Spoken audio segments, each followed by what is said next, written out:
bentornate sul mio canale, io sono Tiziana e vi mostro subito il progetto di oggi, questa pochettina appunto nocciolina. Io sono partita direttamente da una cerniera già preforata e il cordino Indalux, ma vedrete che passo passo vi spiegherò tutto. Prima di iniziare vi ricordo, se non l'avete ancora fatto, di iscrivervi sul mio canale e attivare la campanella e anche di supportarmi sui miei social, soprattutto su TikTok. Adesso andiamo a vedere nel dettaglio quello che ci serve per il progetto di oggi. Nel tutorial di oggi utilizzerò il cordino Indalux di Borgo dei Pazzi nella tonalità numero 24 ed è un cordino molto morbido da lavorare ed ha il lurex inserito tono su tono. Guardate, è davvero molto bello. Chi mi segue da tempo sa che è uno dei miei preferiti, infatti lo utilizzo molto spesso. Sul sito trovate comunque tantissime tonalità, infatti vi lascio anche il codice sconto del 10% che comunque si può utilizzare per qualunque articolo trovate sul loro sito. Per quanto riguarda gli altri accessori, io utilizzerò questa cerniera che comprai tempo fa su Amazon ed è già preforata, vedete, ha già i fori. La misura è da circa 34 cm, ma poi, siccome la andiamo a lavorare un po' più stretta, la lavorazione alla fine sarà di circa 28 cm. E poi una tracolla sempre comprata, non ricordo se su Amazon o mercerie online, da circa 60 cm, che comunque se non ve la trovate potete realizzarla all'uncinetto. Le rocche sono da 250 grammi, io ne utilizzerò circa 350, quindi se la volete creare della mia stessa misura dovrete acquistarne 2 rocche, altrimenti magari acquistate, perché ce ne sono, una cerniera più piccolina, così una rocca vi basterà perfettamente. Uncinetto di lavorazione il 3,5, ma l'Indalux si lavora benissimo anche con un 4 o un 4,5. Quindi a questo punto possiamo iniziare col tutorial di oggi. Si parte iniziando direttamente lavorando la cerniera. Io parto da questa parte, quindi dove c'è il cursore, ma anziché partire subito dopo parto da questo. Quindi cosa faccio? Prendo il cordino, faccio il mio solito cappietto e mi vado ad agganciare, vedete, qui in questo modo, e faccio un punto basso e nel frattempo la codina la comincio a mettere sotto, così la comincio a bloccare. Allora, come sequenza, perché ho fatto diverse prove, perché vi consiglio di fare delle prove perché dipende dalla mano, ma soprattutto anche dal cordino che andate a utilizzare. Se utilizzate l'Indalux potete seguire diciamo la sequenza dei punti, ovvero io cosa faccio? Sui primi 2 punti farò un punto basso e un punto basso e qui faccio un aumento. Quindi il primo l'ho realizzato, vedete, faccio il secondo,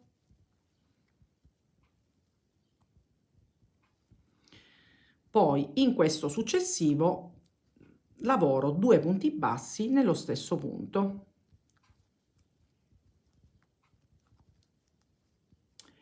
Poi in quelli successivi faccio 2 punti singoli, quindi uno in ogni foro, e 2 in quello successivo, quindi praticamente questa è la sequenza, perché ho fatto diverse prove e alla fine questa è perfetta, perché altrimenti la borsa si allarga troppo e non assume la forma corretta. Quindi io proseguo, quindi con questo schema, 2 punti singoli e un aumento, e procedo così fino ad arrivare a questo punto, perché io mi fermerò qui. Comunque lo facciamo e ci rivediamo a questo punto per vedere come girare e creare l'altro lato.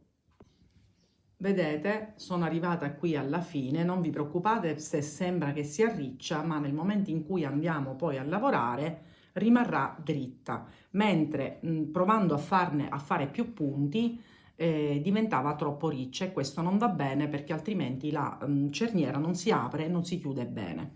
Quindi io non vado direttamente qui che è troppo vicino, io cosa faccio? Non dimentichiamo di aprirla un po', perché altrimenti il cursore rimane fuori. Quindi arrivata a questo punto, io cosa faccio?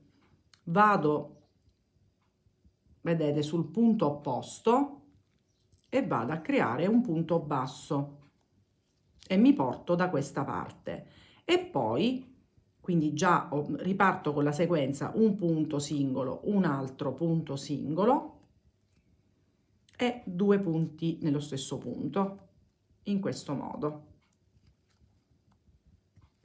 La cerniera a questo punto la chiudo, vedete? Così mi rimane nella parte interna e proseguo con la stessa cosa, quindi sequenza 2 singoli e un aumento. Quindi la stessa identica cosa che ho fatto prima.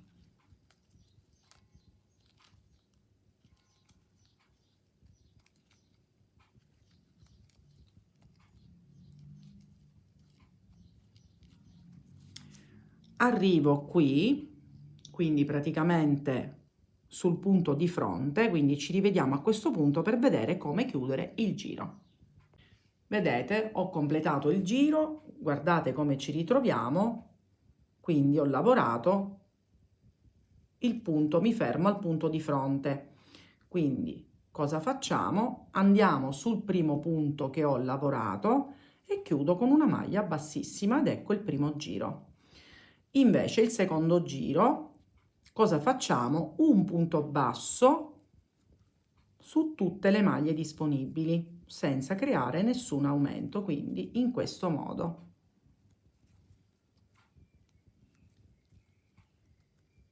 Lavorate normale, né troppo strette né troppo morbide, perché poi assumerà la forma giusta. Infatti poi l'andiamo a voltare, ma questo facciamo crescere un po' il lavoro e poi vi faccio vedere. Quindi questo un giro davvero molto semplice. Quindi lo facciamo tutto e ci rivediamo qui alla fine del giro. Sono arrivata a fine giro e chiudo anche questo con una maglia bassissima sulla prima maglia effettuata. Ed eccolo qui. Poi chiaramente questo lavoro andrà girato, io per ora lo lascio in questo modo, ma era per farvi vedere, piano piano assumerà la forma corretta. E vi faccio vedere che appunto si apre perfettamente. Adesso dobbiamo iniziare la lavorazione del punto nocciolina. Quindi che cosa facciamo? Catenella e anziché proseguire da questo lato, giriamo il lavoro e iniziamo quindi con la sequenza di 3 punti bassi, 1, 2 e 3. In quello successivo creiamo la nocciolina e cosa facciamo? Prendiamo il filo, entriamo, estraiamo e chiudiamo a metà il nostro punto alto, rientriamo una seconda volta e chiudiamo sempre a metà questo secondo punto alto e lo facciamo per la terza volta. E adesso chiudiamo tutte le asole e una catenella ed ecco la nostra prima nocciolina e ripartiamo con le 3 maglie basse, quindi 1, 2 e 3. Vedete? Si è formata quindi la prima nocciolina. Nuovamente dopo le 3 maglie basse ripetiamo la nocciolina, quindi entriamo, estraiamo e chiudiamo a metà il primo punto alto, facciamo il secondo punto alto ed il terzo, sempre chiusi a metà e poi chiusi tutto insieme e una catenella e nuovamente ripartiamo con le 3 maglie basse. Ve lo faccio rivedere un'altra volta.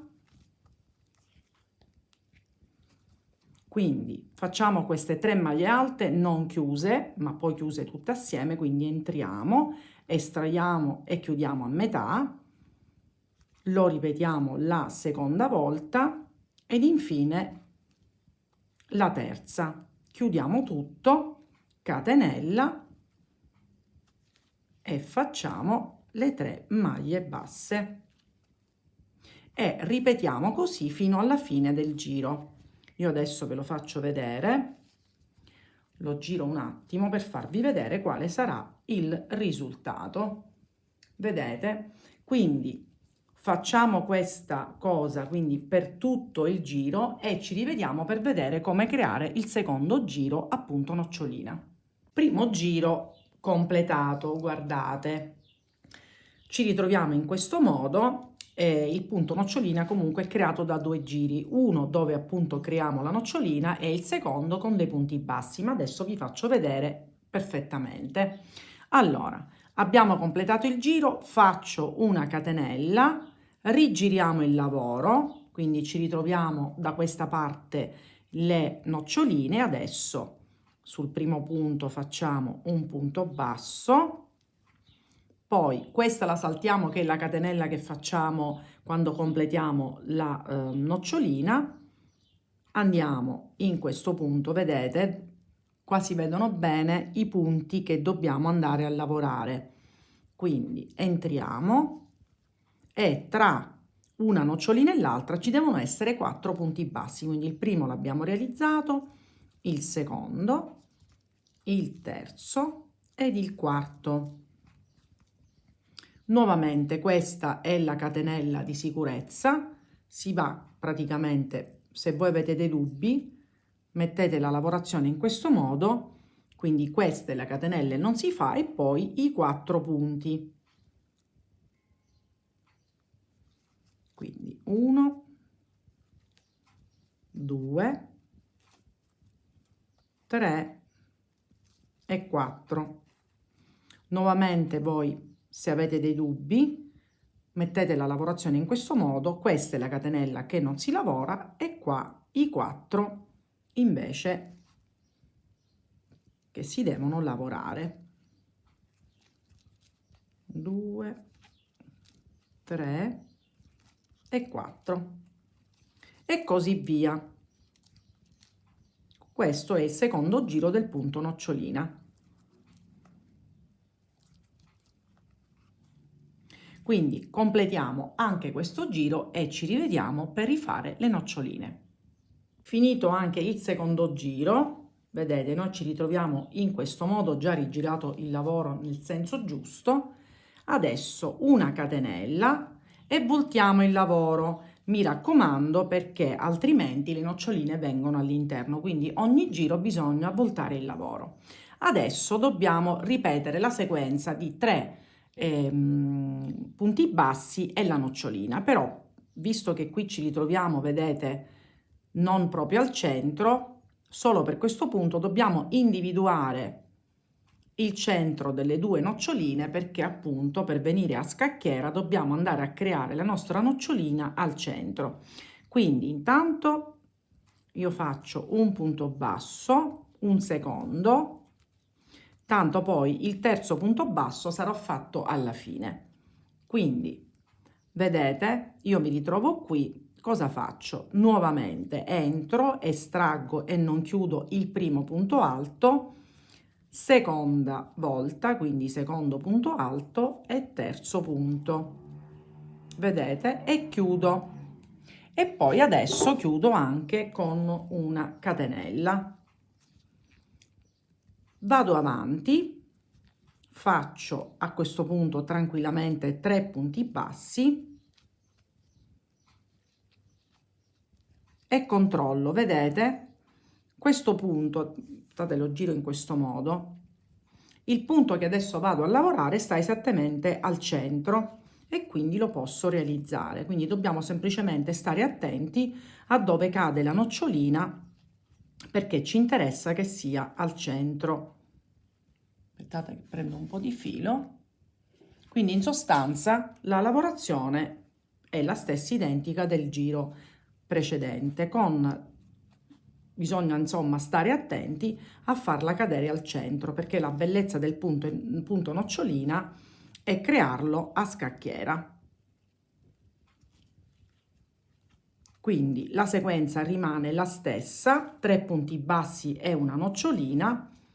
Vedete come si presenta il lavoro. Quindi adesso noi faremo una sequenza in totale di 15 noccioline, quindi in totale saranno 30 giri perché il punto nocciolina è creato da un giro appunto creando la nocciolina e il giro di ritorno a punto basso. Quindi creiamo tutti questi giri e ci rivediamo per vedere come proseguire. Ho creato quindi tutte le 15 noccioline per un totale di 30 giri e come misura abbiamo ottenuto una larghezza di quasi 30 e una lunghezza di circa 21 centimetri. Adesso dobbiamo andare a cucire questa parte perché abbiamo iniziato noi dalla parte superiore. Quindi che cosa? Intanto controlliamo che la cerniera sia perfetta, apertura e chiusura. Vedete? Venuta bella dritta. Adesso noi che cosa facciamo? L'apriamo perché adesso dobbiamo andare a creare la nostra cucitura, ma prima di questo facciamo un ultimo passaggio. Quindi noi abbiamo terminato perché il punto nocciolina viene completato dal giro di punto basso prima della cucitura, quindi ho finito. Adesso catenella e senza voltare il lavoro vado a fare un altro giro di punto basso, quindi semplice, senza aumenti e senza nulla, in questo modo. E poi vi spiego come andare a chiudere la borsa, quindi la cucitura che faremo direttamente con l'uncinetto. Quindi vedete, abbiamo fatto la nocciolina, il giro di punto basso, quello del punto nocciolina, e in più ne aggiungiamo un altro senza voltare il lavoro. Quindi lo completiamo e vediamo come cucire quindi la base della nostra borsa. Poi seguito pure questo secondo giro a uncinetto. Adesso che cosa facciamo? Allunghiamo un po' l'asola. Io qui ho aperto la cerniera perché dobbiamo rivoltare la borsa dalla parte interna perché la cucitura appunto la vado a effettuare in questo modo. Quindi la giriamo.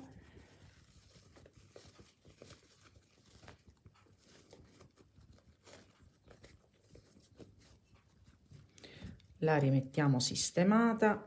Poi questi eventualmente all'interno gli possiamo dare due punti o con lo stesso colore se ce l'abbiamo oppure con del filo invisibile.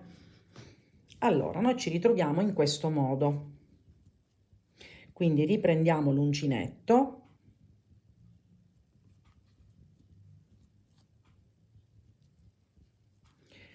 ci mettiamo in questa maniera, quindi dobbiamo andare a prendere le asole che stanno una di fronte all'altra. Allora che cosa facciamo? Prendiamo il primo punto completo, due asole e anche quello che sta di fronte completo, quindi tutte e quattro le asole, e facciamo un punto basso. Proseguiamo col punto successivo, tutte e quattro, punto basso, quindi il punto lo prendiamo completo e si fa un punto basso, e questo per tutti i punti che ci ritroviamo. Quindi noi ce l'andiamo a sistemare.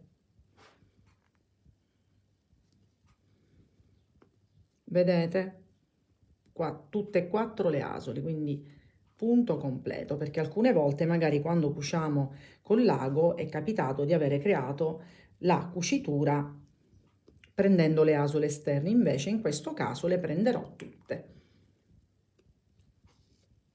Cercherò, vediamo se vi faccio vedere qual è il risultato, per farvi vedere, ecco qua. Vedete, col punto basso e non col punto bassissimo si crea anche un po' di profondità. Quindi completiamo questo passaggio, rigiriamo la borsa e poi agli angoli andiamo ad agganciare i nostri moschettoni e la borsa è completa. Ed ecco questa pochette completata, secondo me è davvero molto elegante, anche perché il punto nocciolina la rende molto particolare nella sua semplicità, quindi secondo me è anche un modello adatto per le cerimonie. Come misure ho raggiunto 31 x 21 e ho utilizzato circa 350 grammi del cordino Indalux. Io vi lascio il codice sconto col quale poterla acquistare, ma che comunque potete utilizzare per qualunque articolo trovate sul loro sito ed è del 10%. Se avete dei dubbi, voi lo sapete, mandatemi un messaggio, non dimenticate di iscrivervi sul mio canale e supportarmi anche sui social, soprattutto su TikTok. Ci vediamo alla mia prossima creazione.